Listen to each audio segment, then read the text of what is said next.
Okay. All right, could we get everyone up to do a quick panel? I was thinking maybe we should pull these chairs forward a little bit. So, Okay, sure. Is that all right?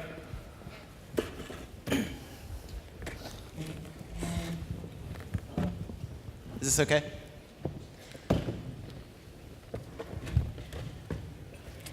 Well, thanks so much. That was super fascinating. I really enjoyed that.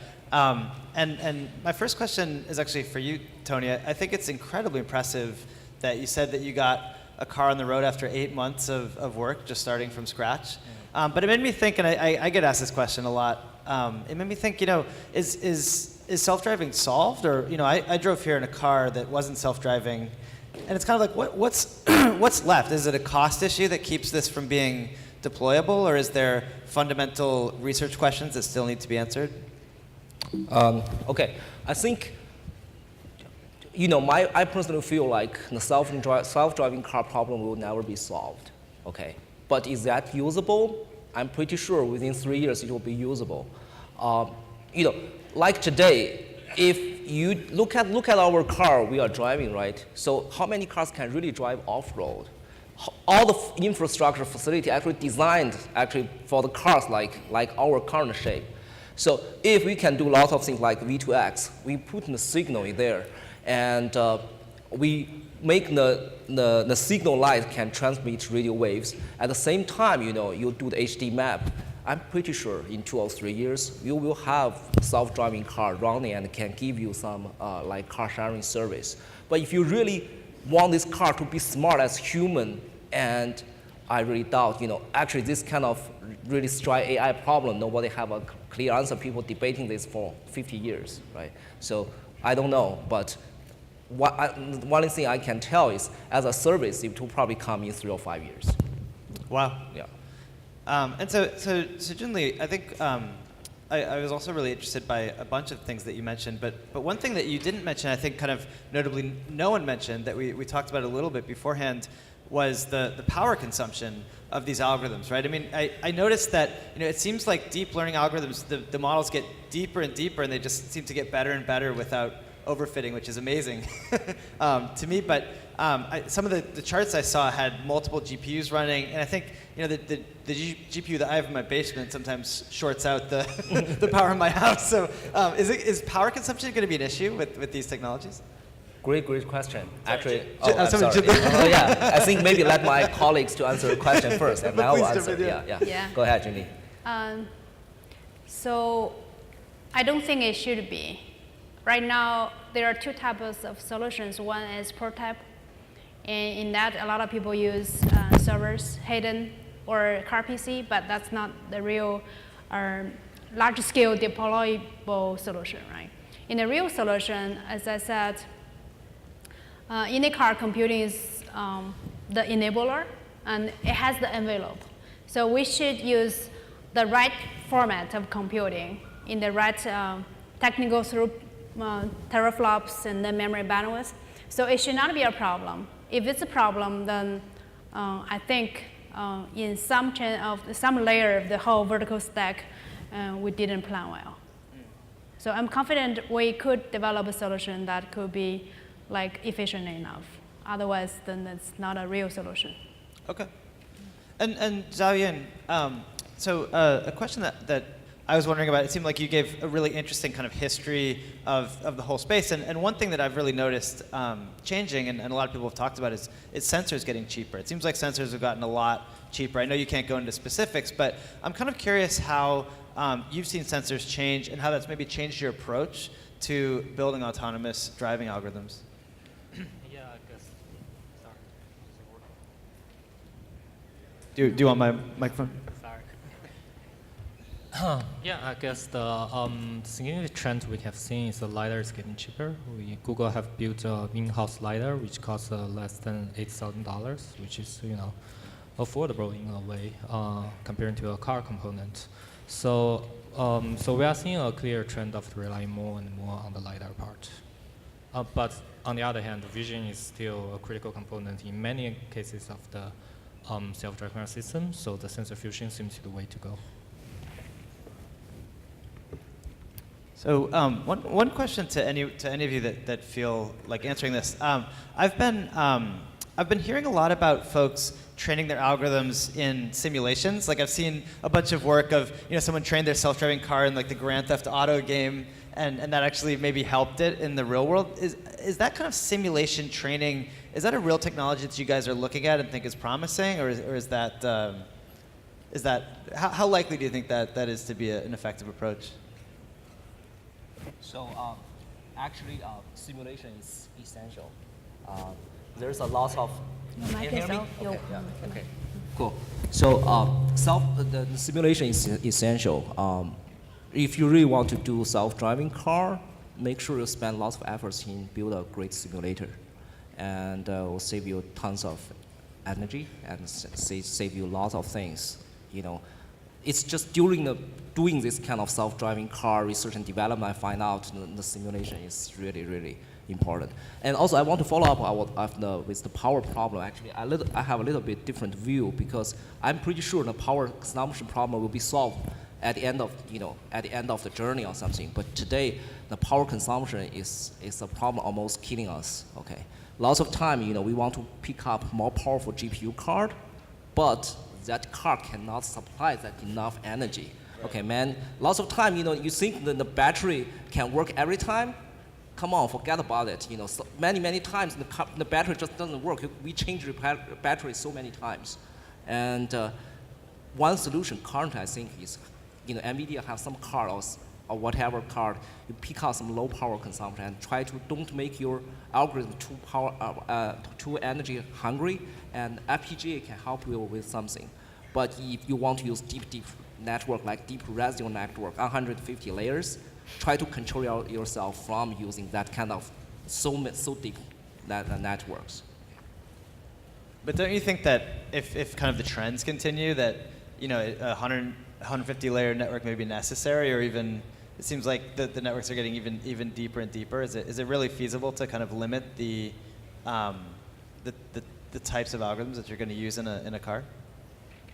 I think it's task dependent and depends on the sensor. If you want to stick with camera, man, of course your algorithm will be much complicated. But if you take Google and Baidu's approach, you use LiDAR and together with ESR, all these kind of multiple sensors, your algorithm can be much simpler. So it all depends on your solution and your architect.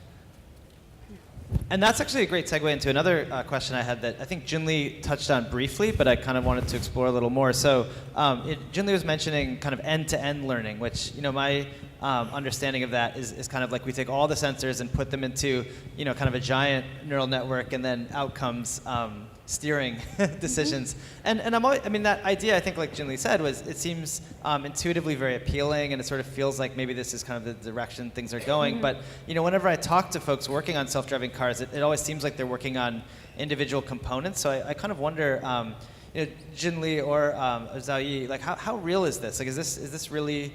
Do you think that the cars of the future are going to use kind of end-to-end learning to drive, or will it stay in kind of components? I think there are two challenges. Like, first, the data in the steps. We don't have all the data. If you just take the camera data, sensor data, you think you understand the word, but we don't really know, like, when it goes to control, what kind of data format, like the sensitivity to the sensor data. So, for example, in information theories about information flow at each step, we lose entropy, right? We want to get from one information to one place in the hyperplane of the information, the whole world to another place. We don't know exactly how many hyperplane we're facing. So that's why we don't know the path. In machine learning, it turns out whenever we have a very specific user case, we understand the data, the input and output are very clear, and the model can figure out a path to get there. But the self-driving car is not only one object recognition task. There are distance, and there are control, and then there are map. There are integration of all kinds of data. So it's many steps in the information flow. We do need data for each step, and probably the machine learning model for each step will be different. So it's not realistic to rely right now the machine learning algorithm we understand to be able to analyzing and find a path in the huge hyperplane in the whole information theory across all the domains to get there. I just don't think we are ready. Maybe eventually will be, but that won't be one single machine learning algorithm. That will be a mixed model. Do you agree? Do you agree?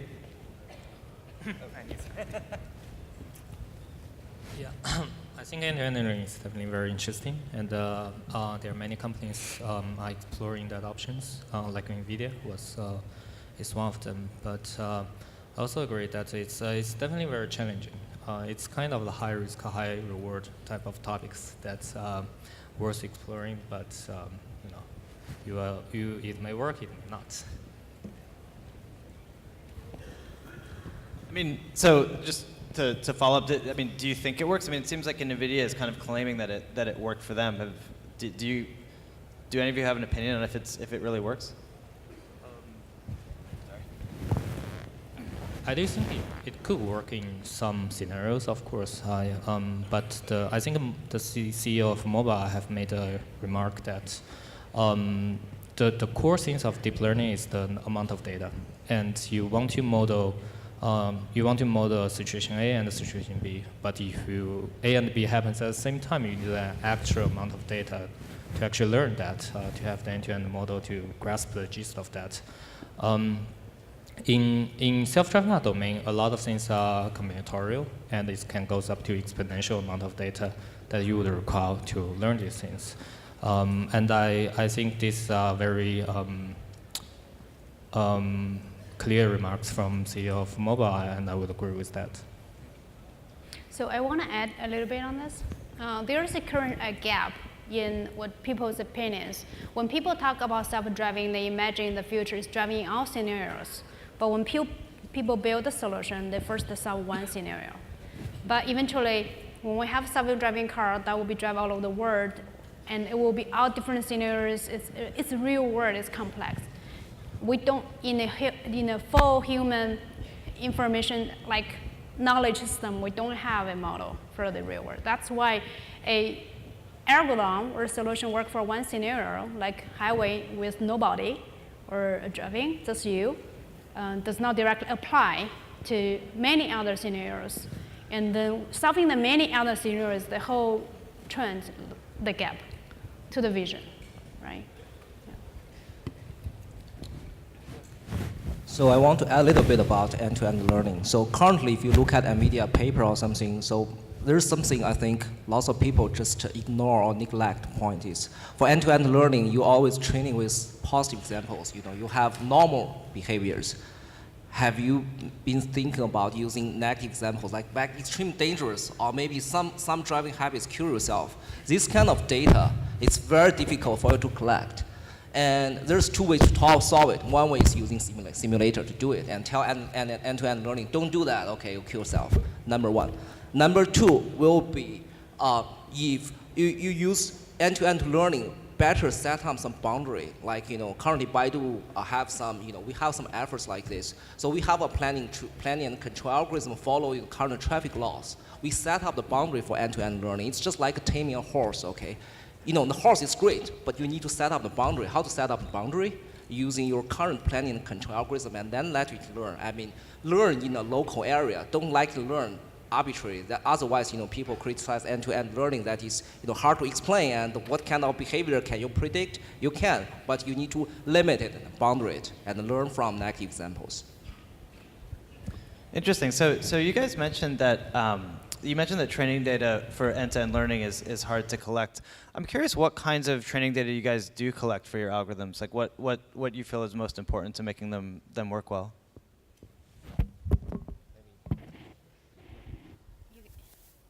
Okay, so I'll just say a little bit about what we collect. So usually we just collect a normal driving scenario. We don't pick specifically. That's our efforts. Maybe Google and Tesla have different approach. Again, I don't think I can comment on Tesla data, maybe. Yeah, I think from our experience, the rarer the instances are, the more important they are available to the training set. So like the things that happens tens of thousands of times or 100,000 times, we're definitely focusing on that type of instance.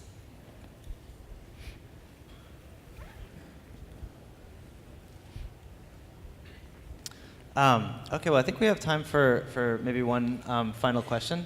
I'd be really interested to kind of hear, what you think is the biggest problem that you're working on and kind of facing right now. Joey, can you start? Yeah, so. Yeah. The question is, what's your biggest challenge? Actively working on? Yeah, what's Yeah, again, I think we have really focusing on the hardest part of the challenge now. It's again the most difficult cases, rare cases that we have collected over 2 million miles, and of course safety is our top priority there. We want to make sure that the car drives as safe as possible, and after that we want to make it as comfortable as possible. I think these are the ultimate tasks we are trying to pursue. So to me, cross-domain is the biggest challenge. I do have a confidence people can solve one layer and one problem very well at this point. But for self-driving, it's such a huge cross-domain challenge from the mechanical parts, from the vehicle itself, to computing, to algorithm in perception, algorithm in map, algorithm in control, algorithm in planning. And so there's a big challenge of how do you connect them together to form a, as I said, to form a information flow that keeps the most entropy across different domains. And often experts from different domains not necessarily understand what the next domain really needs. So for example, if I focus on my perception that provides this perfect output to the control, to my understanding, they may say, I don't need this, and I need that. So cross-domain is the biggest challenge. And I think it's a challenge, it's also opportunity. If we can cross very well, that means we should build the algorithm not separately, but as a whole thing. But right now, I think pretty much there's still a big boundary between the domain. Thank you. Would you like to answer? So to us, kind of in short, it's about cars because we have accumulation in deep learning and algorithm, but we don't know too much about cars. So that's our challenge. Well, I want to thank these great panelists for being so open and sharing so much detail on what you guys are working on. And I want to thank the audience so much for coming out. It's amazing to see. I'm sure these machine learning conferences did not have such humongous engaged audiences 5 years ago. So it's fantastic to see everyone. Thank you. Thank you.